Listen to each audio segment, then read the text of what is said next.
Alors Louis XIV, en fin de règne, il a perdu contre la Ligue d'Augsbourg. La France s'est encore plus appauvrie. Euh, il était très fier de son... Il avait un mobilier d'argent dans la Galerie des Glaces, qui faisait... qui avait un succès fou. Enfin, le monde entier s'extasiait sur le mobilier d'argent de Louis XIV, mais avec la Ligue d'Augsbourg, il a été obligé de tout fondre, il n'avait pas assez d'argent.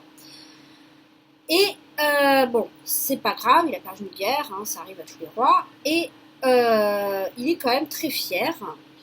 Là, on arrive au tout début du XVIIIe siècle, en 1700, à peu près, dans les années 1700. Il est très fier parce qu'il est le seul roi de toute l'histoire de France à avoir son fils le dauphin, le grand dauphin, qui est en âge de régner, parce qu'il a lui-même une quarantaine d'années déjà. Il a 3 petits-fils. Le grand dauphin a eu 3 fils. Louis XIV a 3 petits-fils qui sont eux-mêmes majeurs.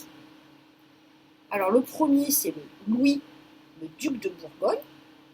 Louis, le duc de Bourgogne, c'est le fils aîné du dauphin, donc ce sera lui, après le dauphin, être au roi. Philippe, duc d'Anjou. Et Charles, duc de Berry. Et donc Louis XIV peut être très fier d'avoir autant d'héritiers. Et en plus, le duc de Bourgogne, en âge de se marier, a lui-même déjà eu des fils. Un duc de Bretagne, qui meurt très vite, mais c'est pas grave, un deuxième duc de Bretagne, et après il y aura encore un autre petit prince. Et le 2 octobre 1700, tout change parce que le roi d'Espagne meurt. Le roi d'Espagne s'appelait Charles II. C'était le petit frère de Marie-Thérèse, la reine de France avant qu'elle meure. Et ce Charles II d'Espagne n'avait pas d'enfant. Il n'a pas pu avoir de fils, d'enfant. Et il a 2 héritiers possibles. Soit un archiduc d'Autriche, un Habsbourg, le frère de l'empereur du Saint-Empire romain germanique, Charles, pourquoi pas, c'est son neveu, cousin, enfin les Habsbourg, c'est son cousin, soit Philippe, duc d'Anjou, parce que Philippe, duc d'Anjou, avait sa grand-mère, infante d'Espagne, et avait son arrière-grand-mère, infante d'Espagne, Marie-Thérèse, d'Autriche. Il a autant de droits. Il est aussi le relié. Alors, on prend le deuxième petit-fils. L'aîné, il est pour la France. Donc, ce sera le deuxième pour l'Espagne. Et donc, on ne sait pas qui sera choisi entre les deux. Et quand il meurt, son testament, ses dernières volontés, sont envoyées dans le monde entier, dans l'Europe. Louis XIV ouvre et il voit que c'est pour son petit-fils Philippe, le duc d'Anjou. Il a 17 ans. Et donc, l'Europe se prépare à une guerre, parce qu'il est hors de question que la France récupère l'Espagne. On s'est battu depuis des siècles pour que l'Espagne soit réduite, avec l'empire de Charles Quint. Et là, ça va être la même chose, mais là, c'est avec la France. Et puis, évidemment, le Saint-Empire romain germanique n'est pas content.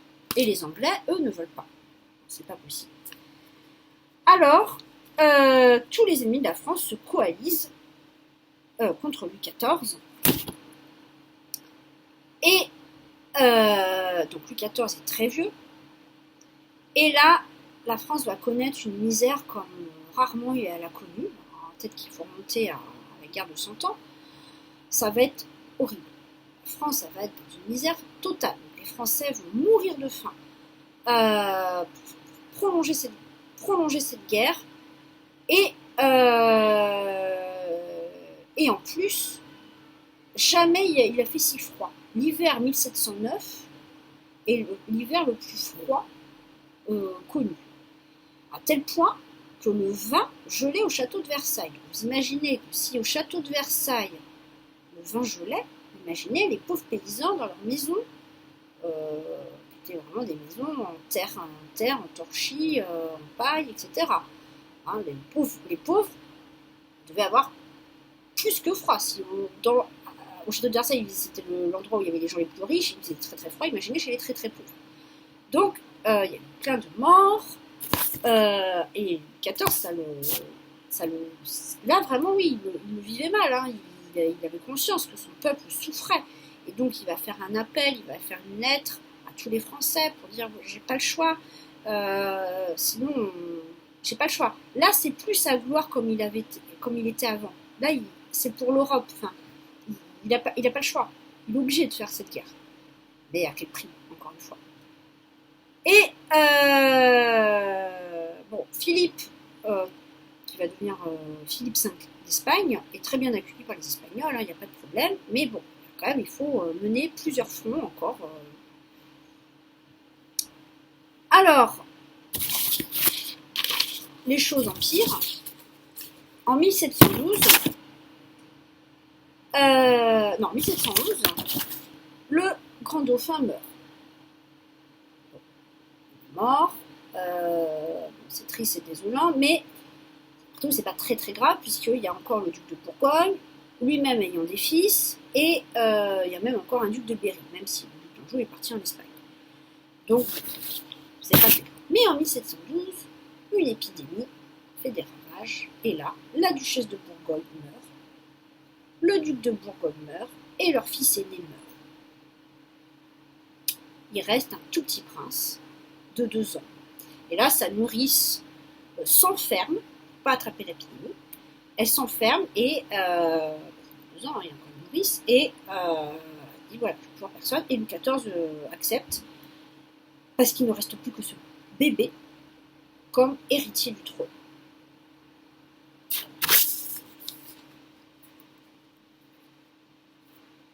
Donc, le roi, le très vieux roi, n'a plus qu'un arrière-petit-fils de 2 ans. Lui si fier, hein, vous voyez au portrait du document 35, on voyait avec donc la perruque blonde, quand on voit toujours une perruque blonde, c'est toujours le grand dauphin. Derrière lui, le duc de Bourgogne en rouge, le petit duc de Bretagne, et la dame en noir, c'est la duchesse de Ventadour, c'est la gouvernante des enfants de France, donc qui s'occupait de ces petits princes. Bah là, Louis XIV, il n'a plus personne. D'accord ? Tous ces gens, enfin, sauf Madame de Ventadour, elle est encore vivante, mais tous ses successeurs sont morts, hormis le petit prince de 2 ans, qui était duc d'Anjou, hein, comme son oncle. Et donc, évidemment, il se doute bien qu'il va falloir une régence. Qui mettre comme régence ? Il n'y a plus de princesse, il n'y a plus de reine. Et alors, en 1714, meurt le duc de Berry, le 3e petit-fils. Il meurt d'accident, voilà, bon, pas de chance. Et il ne reste plus que le fils de son frère, le duc d'Orléans. Quand Louis XIV, il avait son frère, mais il est mort aussi. Et donc, ce frère-là avait un fils. Et ça va être lui, le duc d'Orléans, qui va être choisi comme régent. Sauf que Louis XIV ne l'aime pas. Louis XIV met fin à la guerre d'Espagne, à la guerre de succession d'Espagne, par le traité d'Utrecht. Enfin, il met fin. C'est plutôt les Anglais qui mettent fin, parce qu'il n'avait pas trop son mot à dire.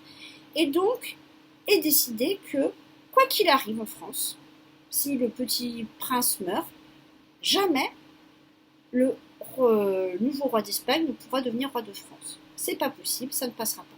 Sinon, ça déclenche une guerre. Et Louis XIV est obligé d'accepter.